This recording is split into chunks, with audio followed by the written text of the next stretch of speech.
Hace 6 años, el ébola devastó África Occidental.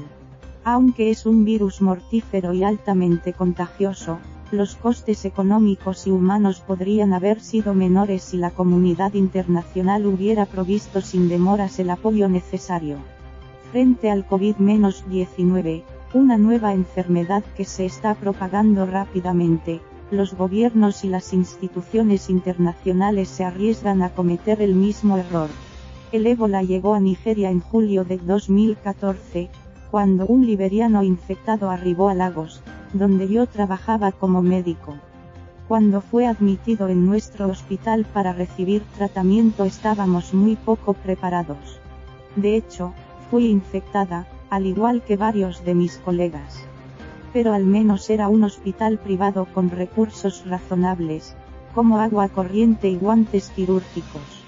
Es más, cuando comenzamos a sospechar que teníamos un caso de ébola, nuestro director médico se puso en contacto de inmediato con el ministro de Sanidad y la Organización Mundial de la Salud. Los ministerios de salud estatal y federal movilizaron recursos inmediatamente. Fueron necesarios 93 días para contener el virus en Nigeria. Fallecieron 8 personas, entre ellas algunos de mis colegas más cercanos. Tuve la suerte de sobrevivir. Pero el brote fue mucho más devastador en Guinea, Liberia y Sierra Leona. Con sistemas de salud débiles y pocos recursos, estos países necesitaban desesperadamente un apoyo internacional que les permitieran contener la situación. Pero cuando este llegaba, solía ser escaso y tardío. Entre abril y octubre de 2014, las Naciones Unidas movilizaron $15 millones a través del Fondo de Respuesta Central de Emergencia, CERF, para combatir el ébola. Pero para agosto de 2014, el coste estimado de contener la enfermedad ya ascendía a más de 71 millones.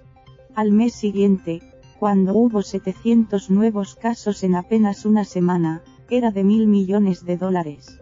Sin fondos adecuados, los hospitales no contaban con suficientes camas ni unidades de tratamiento de aislamiento para todas las víctimas.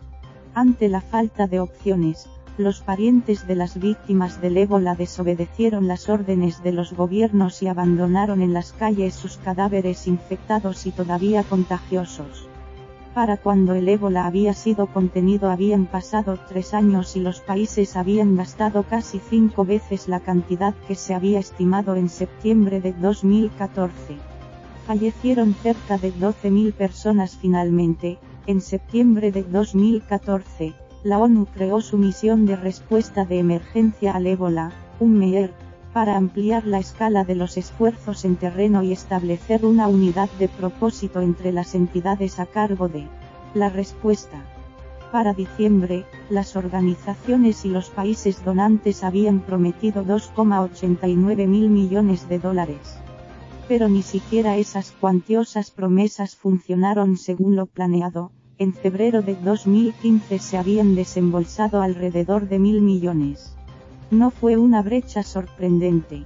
Según Oxfam, los donantes entregan solo una media del 47% de los fondos a los que se comprometen para iniciativas de recuperación, e incluso eso podría sobreestimar la cantidad que finalmente llega a los países de destino, lo que refleja una increíble falta de responsabilidad. Cuando las promesas se dejan de lado, las agencias de la ONU que manejaron la recolección de fondos no lo informan al público. Como resultado se produce un círculo vicioso en el que las demoras de financiación permiten que el brote empeore, lo que eleva el coste total. Para cuando el ébola había sido contenido habían pasado 3 años y los países habían gastado casi 5 veces la cantidad que se había estimado en septiembre de 2014. Fallecieron cerca de 12.000 personas. La historia parece estarse repitiendo con el brote del COVID-19, pero en una escala mucho mayor. En los países a los que se ha propagado habita casi la mitad de la población mundial. Una vez llegue a los países africanos con sistemas de salud débiles, en especial a sus ciudades densamente pobladas, el número de infecciones podría irse por las nubes.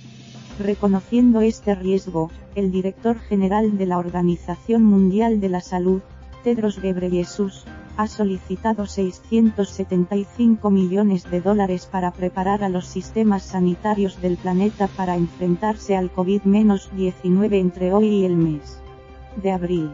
Sin embargo, a fines de febrero solo la Fundación Bill y Melinda Gates había respondido a la llamada, ofreciendo una donación de $100 millones. A este ritmo, en África y el resto del mundo una incalculable cantidad de víctimas no habrán podido recibir ayuda a tiempo.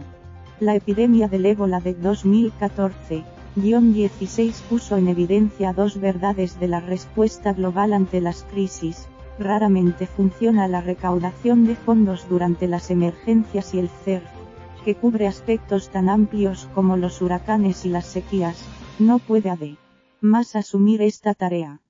Por eso debería crearse un fondo por separado de ayuda para emergencias, centrado en brotes de enfermedades y con financiación continua de países donantes, ONG y agencias de la ONU.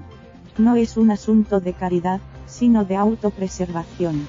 Los virus no respetan las fronteras nacionales. Pensaba que en Nigeria estaba a salvo del ébola, y entonces lo contraje. Cuando los italianos del norte se informaron del brote del COVID-19 en Wuhan, lo más probable es que no esperaran acabar en cuarentena. Si bien países como Singapur pueden ser capaces de montar una respuesta potente y eficaz a las infecciones del COVID-19, muchos otros no pueden. Y cuando un virus se propaga a comunidades que carecen de la habilidad de contenerlo, incluso quienes cuentan con esa capacidad pueden verse abrumados. En pocas palabras, nadie está seguro hasta que todos lo están. Los virus se desplazan más rápido que los gobiernos o las campañas internacionales de recaudación de fondos.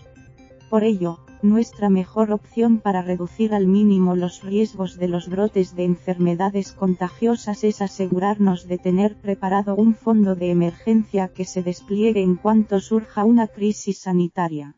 Si el ébola no nos enseñó esa lección, el COVID-19 seguramente lo hará. Adaora Okoli es médico superviviente al virus del ébola, promotora de salud global y miembro de Aspen Net Voices Fellow. Traducción del inglés, Rocío L. Barrientos. Copyright, Project Syndicate, 2020.